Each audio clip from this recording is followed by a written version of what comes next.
Lee. Right, good morning, ladies and gentlemen. Thanks for joining us here today. We're just waiting for Dereck Chisora. He should be here in a moment. He's just got caught in a bit of traffic, but we thought we'd start. Not keep you waiting any longer.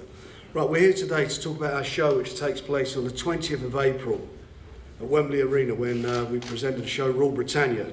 Top of the bill will be the WBO Light Heavyweight Championship. Nathan Cleverley's mandatory defence against Robin Krasniqi, who's ranked #1 and comes from Serbia, but is based in West Germany. Also on the card, we've got the Commonwealth Super Featherweight Championship fight between Liam Walsh and an opponent to be named. Dereck Chisora will be having his first fight since regaining his licence, which was granted by the board 2 days ago. He'll be in a meaningful fight, and hopefully we'll set him up for a big fight with David Price in the summer. Frankie Gavin, who's not on the sheet that you've got, he'll also be fighting on the card. And we've got a good undercard feature in all of some of our best of our young talent: Frank Buglioni, John Thane, Steve O'Meara, Mitchell Smith, Joey Saylor, Miles Shinquin and Steve O'Meara. So they're all on the card, and we're moving on with the show. As you know, the show was postponed because of an injury at the time to Vasquez, who was going to be fighting Ricky Burns on the show. As you know now, that fight's not taking place because Ricky Burns has decided to go elsewhere. I've issued proceedings against Ricky Burns for breach of contracts. Some of you may have seen the claim form, which shows that there was a management contract between him and myself, and there was also a promotional agreement. So that'll take its course. In the meantime, we move forward as we always do, presenting and delivering good fights. This is a very important fight for Nathan Cleverley. Nathan can't afford to slip up, because if he does, any potential fight he has with Bernard Hopkins will go out the window. I had talks last year with Richard Schaefer from Golden Boy. We had agreed terms for Hopkins to fight Nathan, and that fight was going to take place in New York, but unfortunately the WBO ordered the mandatory, or they would have stripped Nathan for a title. Hopkins wanted to fight for a title at that stage, and obviously wasn't a champion. But now we have made the fight. Me, Dereck, there you go. Sorry, I'm late. We now made the fight, and made this fight, and if Nathan comes through it, I'm very, very confident that in the summer he will be facing Hopkins in the opposite corner. Big, big fight for Nathan, big fight for everybody involved, and it'll be a big fight for Box Nation, who, as you know, screen most of Golden Boy's fights on a regular basis. For Dereck, Dereck's had some good fights over the last year or so, or the last 18 months, all meaningful fights, all of them. Got robbed in Finland against Helenius, put a great fight up against Klitschko, and then obviously last year, which was probably the biggest fight in the UK last year, was involved in one of the most exciting heavyweight fights I've seen in recent years in the UK. He's now got to come back, show what he's made of. He's not even had 20 pro fights yet, unbelievably. But I believe in him. I've always believed in him. That's why I've stood by him. And I honestly do think that if he gets himself going, and learns from his previous fights, I really do think he can be up there and certainly challenge for a world title, if not get himself into a situation where he can win one. And as we know, the Klitschkos are not getting any younger. I don't think they're going to be around for too much longer, so it's going to be really open for that division is going to be so open for all the heavyweights, and Dereck is going to be up there amongst them. Liam, I think, also fought on that bill in last July in West Ham, and I thought he looked superb. He's got great talent. He's only had 13 fights. I think he's a super talent, and I really do think that he's going to be going places, and I'm obviously going to make sure that I give him the opportunities to deliver, and hopefully he'll be challenged for a world title in the next 18 months or so. Anyway, all the guys are here. If you need to ask any questions, please feel free to do so, because my pulse is still beating, believe it or not, before it runs out. Let's go. Nathan, I know you guys don't like talking beyond the fight that's coming up.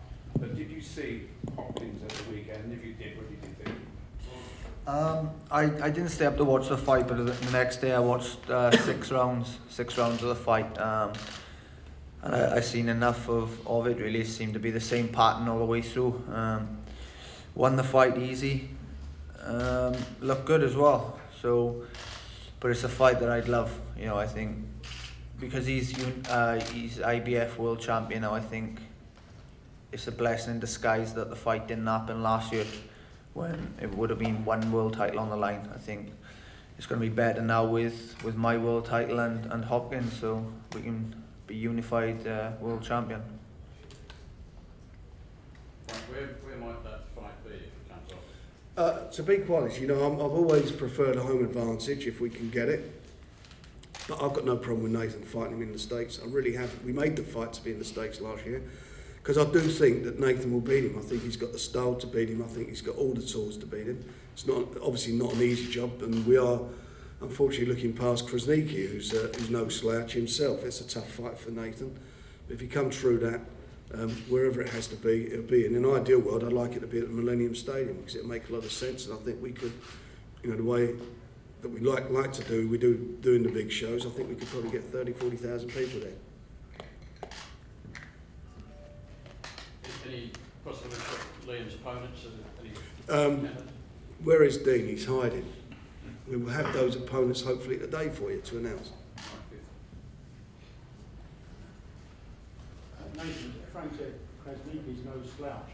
I mean, obviously you've seen tapes of Krasniqi. Is there anything about him that you might cause people a problem, do you think? He's a good fighter, actually. He's won his last 38 fights, so he's coming into the fight with a lot of confidence. And the thing is with these guys, you know, he'll do anything to win that world title. So he's going to give it 110%. And they're dangerous fights, risky fights. You know, in an ideal world, you just go for the big fights, but you've got to deal with these mandatory challengers. I've got to abide by the rules. I've been ordered by the WBO to fight this guy, or I'm stripped. So we've got to do it. And he fancies his chances. You know, he's unbelievably confident for this fight. But I just got to perform like a world champion and get this guy done, because he's in my way now of the big fights, of the elite fights, and I've just got to get him out the way.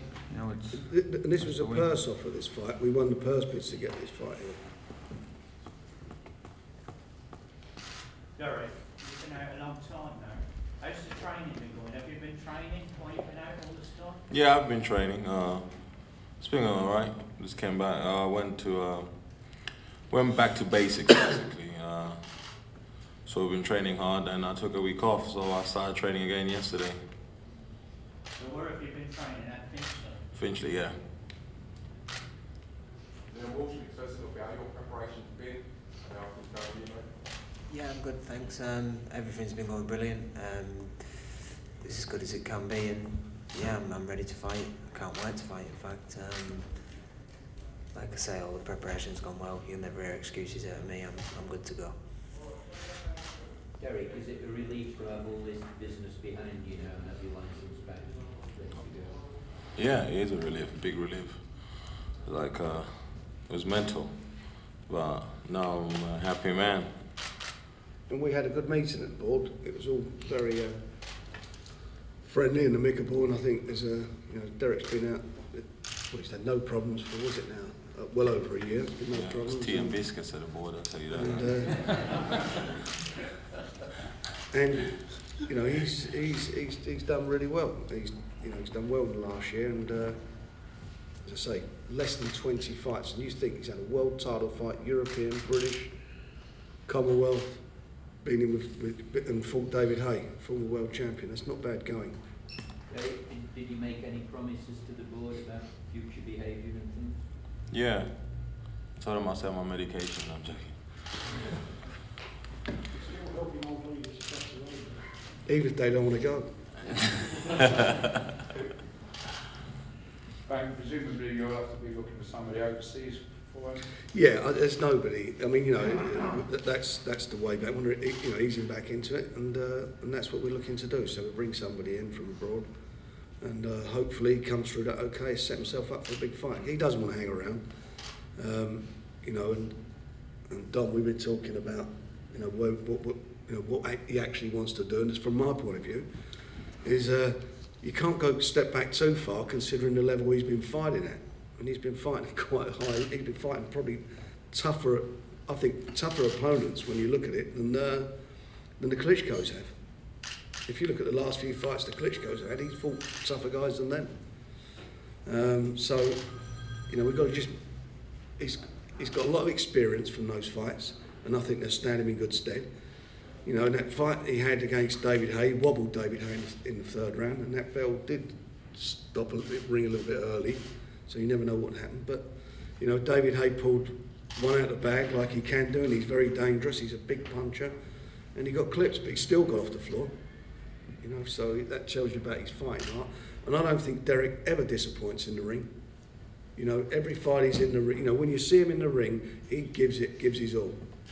And you can't ask for no more than that from any boxer. Are there any thoughts of opponent for Liam Walsh? We're working on that at the moment. As I say, we'll probably late today, certainly no later than tomorrow, give you all the opponents.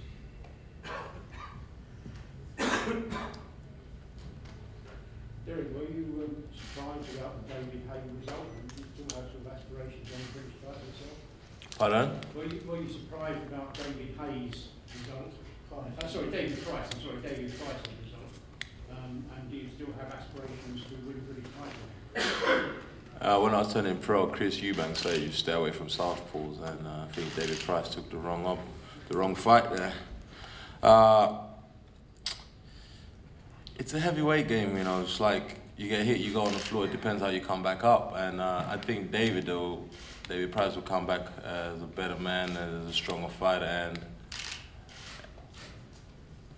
and you're going to fight him? For the right money, yeah. Exactly.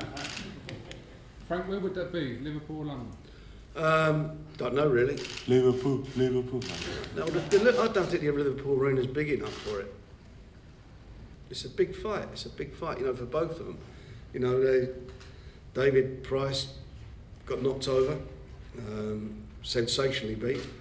You know, and it's a bit of a redemption for both of them. Whoever goes into that fight, if that fight can be made, whoever goes into, they both going into it. Sorry, whoever comes out of it as the winner is going to move very quickly, I think, towards fighting for a world title.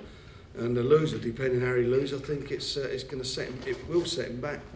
So it's a fight where they've got all to go for. It is an exciting fight. Is that fight easier to make, Frank, because Price lost? No, I mean, you know, we could have. I'm sure we could have made it anyway down the road, but I think it makes it a more intriguing fight. I mean, before that, David Price was going to rule the world, and he was the best thing since sliced bread. Now, I think everybody's got an opinion about this. You know, who could win that fight? Me, I think Dereck Chisora wins the fight. I really do. I think it'd be too much of a handful for him.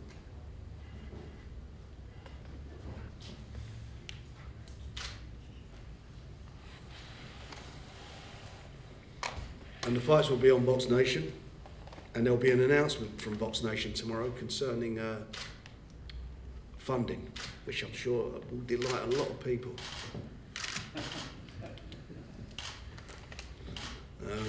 A lot's been said. I just want to say one thing.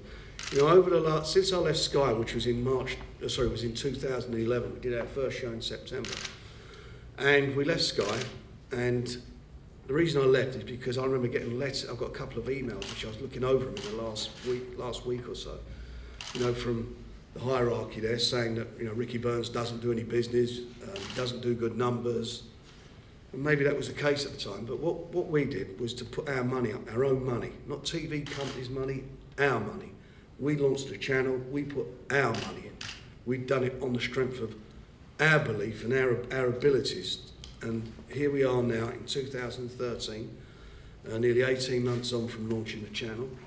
And the channel's in great shape, and it's enabled a lot of boxers to make a lot of money. And that can only be good for boxing. and it's enabled some of the best fights to be made in this country, that fighters haven't had to go abroad, because the channel gets behind them, the channel puts the money up, or I put the money up in most of the instances, to ensure my boxers get the best positive, or get the best opportunities to have a home advantage if I feel they need it. A couple of times Dereck's gone on the road, and we see what happened when he fought Elanius. If that fight had been in the UK, he would have got the decision out there. He got blatantly wrong. And we've seen other fighters in the last year or so go abroad, and all of them get beaten. You know, that's the difference Box Nation has made to boxing. It's enabled fighters to most of the time have home advantage, and it's enabled them to improve their profile, because otherwise they wouldn't be earning the money they were earning. Nowhere near it, nowhere near it. And as I say, now we're moving to the next phase. We're moving to the next phase of Box Nation, and that's been my focus over the last year or so, is ensuring that the channel survives, that we deliver the best fights to them, and that I can deliver for my fighters who I work with, and also show them back the loyalty they've shown to me. You know, these two guys here, for example, and Liam, have been very understanding at times as to where we've been with a channel, what we had to do, and they showed tremendous patience, and they showed great loyalty, and they'll get that loyalty back 100 times from me. You know, I never deserted Dereck at any time when people say walk away from him. And as for Nathan, you know, I will make sure every opportunity that I can give to him, to give him any advantage in this business, he will get, and more, because he's been more than a friend as far as I'm concerned. And it's not a friend like you talk that you met them last week and you say these are my friends in boxing and all boxers are my friends. That's not how it works. We know that's bullshit. But some people in boxing are your friends, and some people you do feel that you're always giving back that loyalty. And these guys sitting at this table here have been extremely loyal, and they'll get it back from me 1,000,000 times over as they move forward in their careers. And as I say, we're here to stay. We're not going away. You know, the last 30 years, I think I've been written off more times than I care to remember. I've seen them all come and go over the years, all of them, and I'm still here. I'm still punching above my weight, and I will continue to do so with the support of the staff that I've got, my friends that I've got. Man over there at the back, Mike Gooder, who's been fabulous with us, and I say all these things, mentioning names, because they've been very understanding in seeing what we're trying to do and where we're coming from. And as I say, you will see tomorrow Box Nation's turning a big corner. And that can only be good for boxing, because it creates competition. It means that there are 2 TV companies at the moment putting their fighting over the services of boxes, which means that the boxers' purses hopefully will go up. So that's where we are. That's what we deliver to the equation. For anyone to think that want Box Nation to fail, they've got to be thick and stupid, because if that was the case, you had only one game in town, that means money's just going to drop and drop and drop, which was happening in 2011 before we left Sky. So that's where I'm coming from. More shows, big shows. We've got 3 shows over the next 3 weeks. We'll be announcing dates up in Scotland in the next 2 weeks, and a few other world title fights, and there'll certainly be some big announcements from Box Nation in the next 4 or 5 days regarding big fights that will be broadcast on the channel. So don't write us off yet, you know, because I've seen it happen so many times. You just make yourself look stupid, because we're not going anywhere. Any other questions? Well, thanks very much. Onwards and upwards, and we'll see you next week with some more announcements. Thank you.